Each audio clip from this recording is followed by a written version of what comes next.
Have you ever wondered how to repot a houseplant? Well, you're about to find out right now.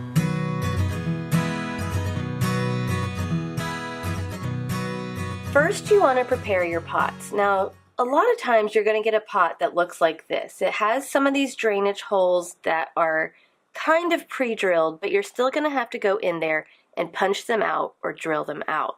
And that is very important because if you do not punch those holes out, the water has no way of getting out, which means that your plant is going to sit in a soppy, soggy mess, especially if you've accidentally overwatered it. So with any pot that you have, make sure there is proper drainage. And if you're going to have to prepare the pot by either drilling through these holes or punching through those holes with whatever tool that you have, do that before you start any part of the repotting process.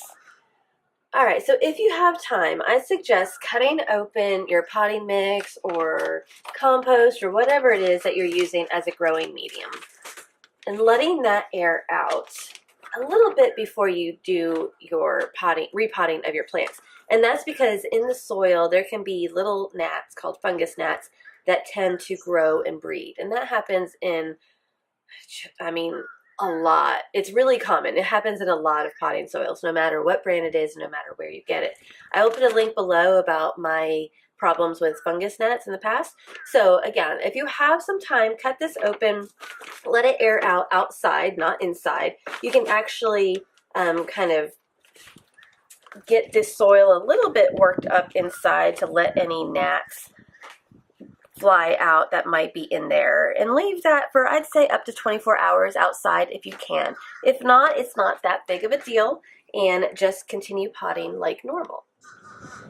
So you might be wondering when you need to repot a plant. Now, you can repot a plant if you don't like the pot that it is in, which is common if you get some of these garden center grade pots. They usually have really big holes on the bottom, so you might not want something that drains like that in your home, and you might just want to put it in something decorative. Another great reason to repot your plants is when they start becoming root bound. And they will become root bound. Generally, the roots will start growing out of those drainage holes like this.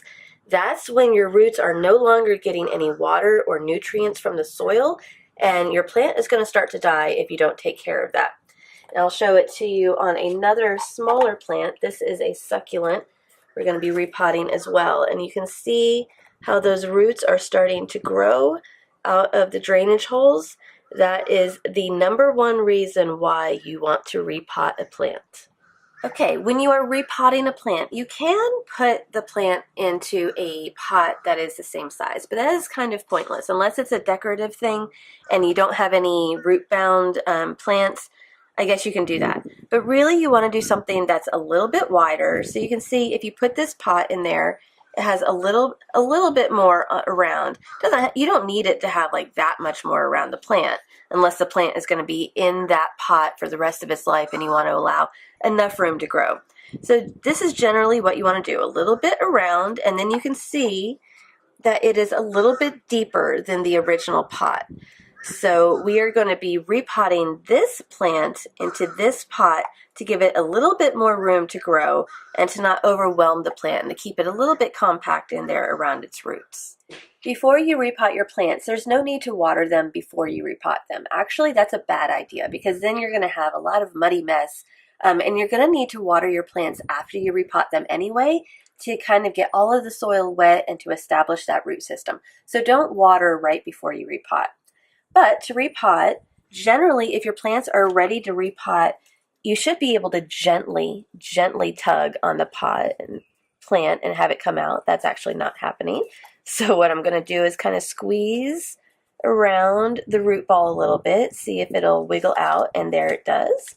Wiggles out a little bit. And so as you can see, all the roots are down here, and they are really getting root bound. So this is a great time to repot this plant. Now I'm going to be using this different bag of mix, and this is actually what we got at Florida Succulents, and I can link that separate video down below. And this is a specific succulent planting mix that they use at their warehouse. So I am going to use this. I am going to spoon a little bit into the bottom, and that is how you want to repot any plant, is you want to put a little bit on the bottom, because again, if it's root bound, it needs some room to grow downwards. So there should be plenty of room to put new soil down there.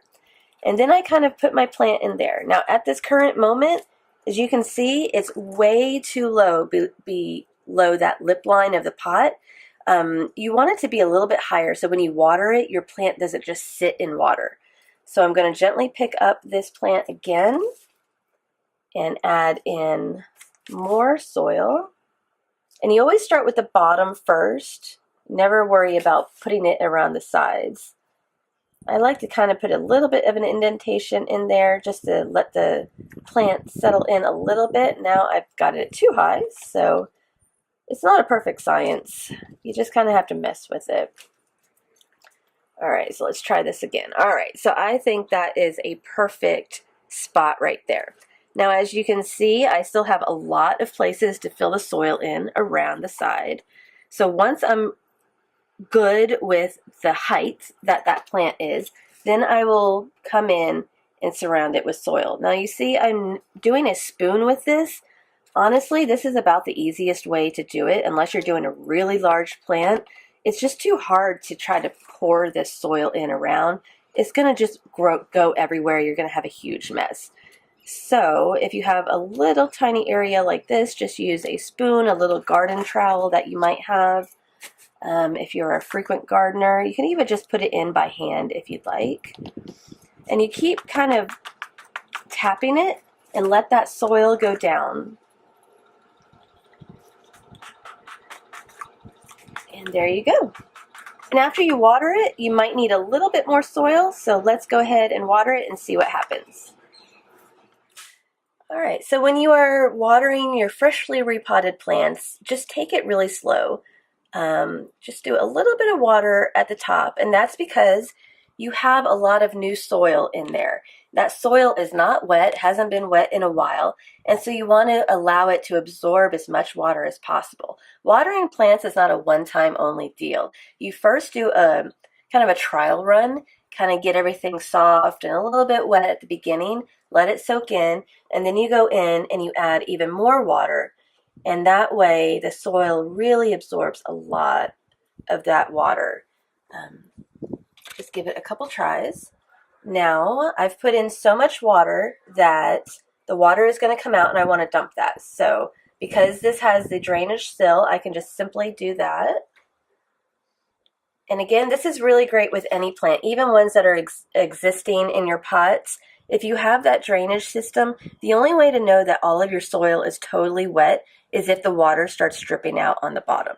Now, if you look at the top, you'll notice that the soil has now gone down a little bit. So there is more of an indentation around this plant on the top than there was before when the soil was completely dry.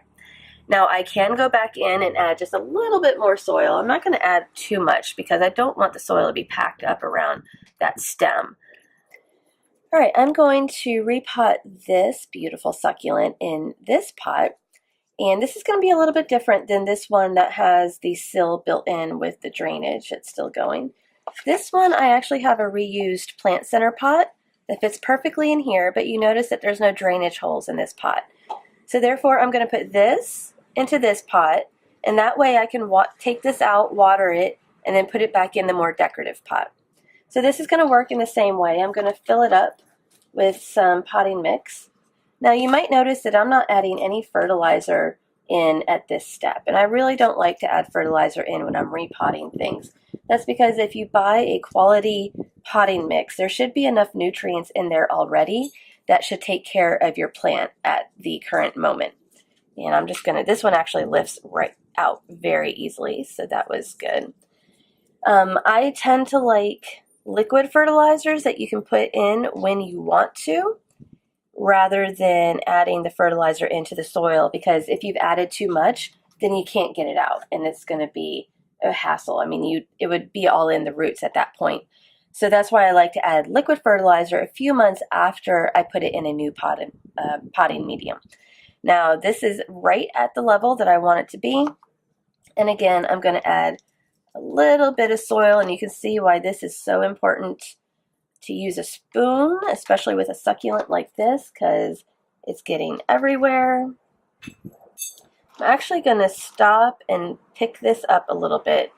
When you are repotting the plant, it's important to put it at the level and the height that you want it. So it was a little bit tipped before. If I had kept adding soil, then it would have stayed tipped for the rest of its life in this pot. So just like before, I'm going to keep adding the soil around. I will add a little bit of water, and then we will be done repotting this one. All right, as you can see, like I had the soil up right up to the top, and then I watered it, and it came down quite a lot. So again, that's why you want to water in the middle of potting. Let that soil settle, and then you're going to have to add some more.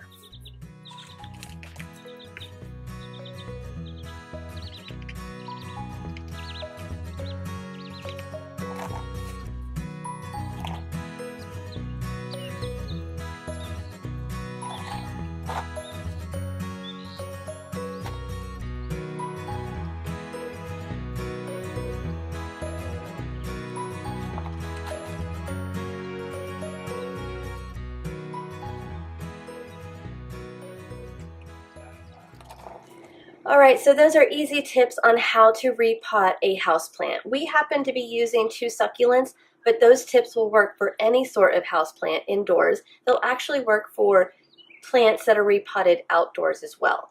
Now, I love houseplants, and I have a lot of resources of how to add them to your home, how to use them for air purification, and how to keep them alive. Even if you think you have a black thumb and not a green thumb, there are a lot of easy ways to add plants to your home and not kill them. So check the description below for all of those resources and additional links and videos.